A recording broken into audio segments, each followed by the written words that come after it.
દિવસે ને દિવસે આગ લાગવાની ઘટનાઓમાં વધારો થઈ રહ્યો છે ત્યારે વડોદરા શહેરના સુસેન સર્કલ પાસે આવેલ ગ્રીન સોસાયટીના એક મકાનમાં શોર્ટ સર્કિટના કારણે આગ લાગી હતી।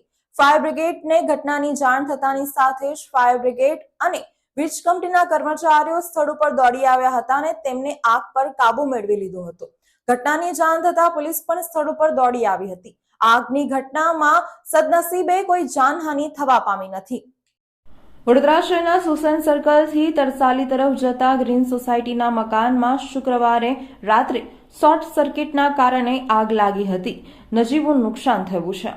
શુક્રવારે રાત્રે અંદાજે 10 વાગ્યાની આસપાસના સુમારે શહેરના સુસેન સર્કલથી તરસાલી તરફ જવાના રસ્તે આવેલી ગ્રીન પાર્ક સોસાયટીના મકાન નંબર 7માં અચાનક શોર્ટ સર્કિટના કારણે ધુમાડા સાથે આગ લાગી હતી। જો કે સદનસીબે પરિવારના સભ્યો બહાર નીકળી જતા કોઈ જાનહાનિ કે ઈજા થઈ ન હતી।